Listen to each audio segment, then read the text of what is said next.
We were just seeing pictures there of Hong Kong airport. We're also hearing now that there's a call for protesters to paralyse the MTR again. That's the underground railway system. Fortress Hill is apparently experiencing some disruption now. Is there a risk here, though, for protesters? Because the Occupy movement kind of fizzled out when it became very inconvenient for the public and they lost public sympathy. Doing things like disrupting airports, train lines, does that threaten the same? And perhaps the best option here for Beijing is just to wait it all out?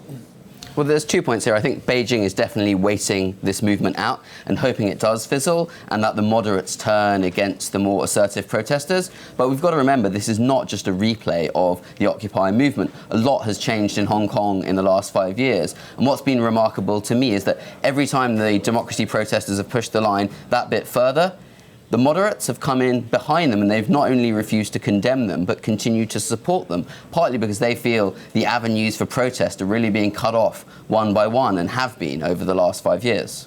We're getting some more live pictures right now. You can see them on the screen there of delays on the Hong Kong MTR. This tactic again of just people standing on platforms, disrupting the movement of the trains and the passengers. So to your point, though, in terms of options for Beijing, it said it's not going to let the disruption go on. So what choices does it have? What kind of action could we expect?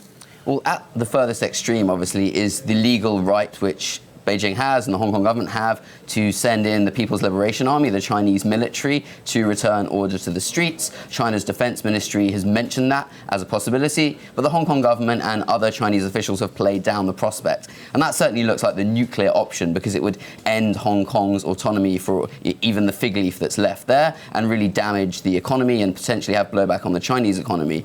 I mean, the other option is to give concessions, but that seems just as unlikely, especially with a tough guy like Xi Jinping in charge. So really, we're just left with this muddling through option, hoping it fizzles out. But that hasn't happened yet. And that must be very worrying to Beijing, the Hong Kong government, and people who care about the future of Hong Kong.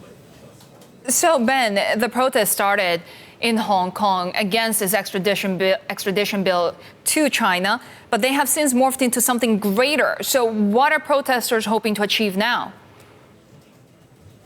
Well, I don't think this started with the extradition bill. That was kind of the spark that reignited the tensions.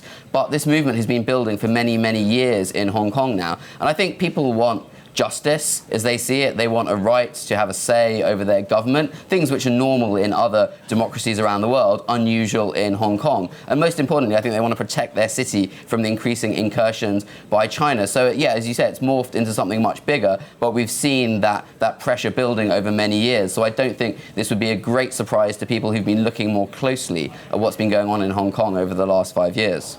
We have seen some international reaction coming from the UK, also a little bit from the US as well. Are we expecting the international response to deepen if these protests continue? Well, we've seen governments raise concerns. The British government has talked about putting some limits on selling crowd control equipment to the Hong Kong government because they're unhappy about the way the police has been responding and the lack of an independent inquiry. But by and large, I think foreign governments might criticise, they might be looking at what's going on. But this is going to be an issue for Hong Kong people and Beijing to decide between them. All foreign governments around the world acknowledge that Hong Kong is part of China. So I don't think there's going to be any ultimate role there. But of course, there's a role in putting pressure on Beijing. Some people says that backfires because it puts the Chinese government's back up. Other members of the movement believe it's helpful. And certainly, I think the international pressure is one factor why the Hong Kong government, backed by Beijing, did suspend the extradition bill in the first place, in addition to the pressure on Hong Kong streets.